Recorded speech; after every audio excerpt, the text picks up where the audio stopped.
Hello and welcome to this Do English video. My name is Fergal, and in this video we're going to talk about all the different phrasal verbs you can make with the verb to cheer.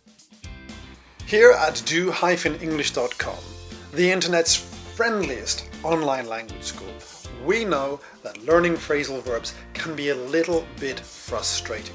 So, before we talk about all the phrasal verbs you can make with the verb to cheer, let's remind ourselves a little bit about phrasal verbs. A phrasal verb is a combination of a verb and a preposition, or a verb and an adverb. A verb is a word that describes an action. For example, drink.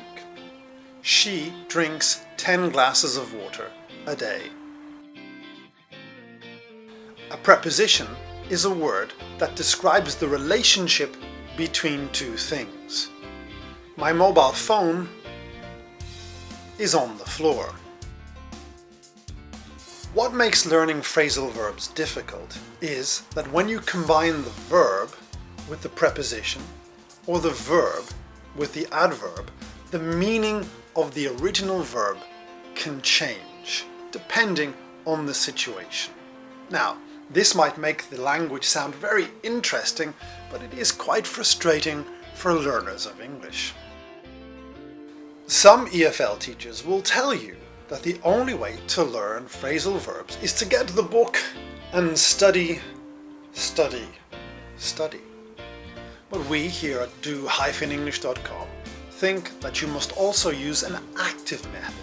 So, next time that you're reading a book or magazine, or listening to English radio online, or watching a movie or TV show in English on Netflix or Amazon Video, and you hear a verb and it doesn't sound right or make sense in the context, chances are it's probably a phrasal verb.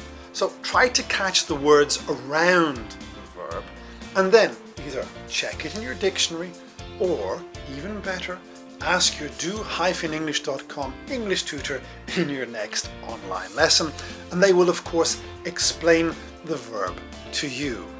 And once you understand the verb, then, where possible, try to actively use it in your communications. Remember, phrasal verbs are still verbs, so they can be used in the past, the present, or the future, continuous and active tenses. So for example, the phrasal verb turn off. Last night I turned off my computer before I went to bed. That's an example of past simple. Or, last night I was turning off my computer when I got a phone call. That's an example of past continuous. Phrasal verbs can also be split. What that means is between the verb and the preposition, or the verb and the adverb, we can put in some other information. For example, last night I was turning my computer off when I got a phone call. The word cheer can be both a noun and a verb. When we use it as a verb, it has two meanings. The first meaning is to shout for joy. For example, when his team won the World Cup, he cheered loudly. The second meaning of the verb to cheer is to give comfort or support. For example, after his mother died, he was cheered because so many people came to visit him. The prepositions on and up are combined with the verb to cheer to create two separate phrasal verbs. The phrasal verb cheer on means to give support. For example, next weekend my sister is running the marathon and I'm going to go and watch her, and when she passes, I'm gonna cheer her on. As you can see, the phrasal verb cheer on can be split, and it's normally split. We normally say cheer somebody or something on. The phrasal verb cheer up is used to suggest to someone to be a little bit more happier. For example, my friend Dave took his driving test last week and he failed.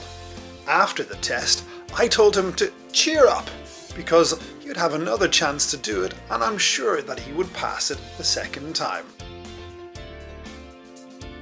The phrasal verb cheer up can also be split. However, when you tell someone to cheer up, you normally don't split it. So there you have it, the verb to cheer and the phrasal verbs cheer on and cheer up. Thank you for watching this video, and if you have any suggestions of phrasal verbs you'd like us to make a video about, well then go to our website www.do-english.com and send us a suggestion. And of course, while you're there, why not sign up for one of our great free English lessons?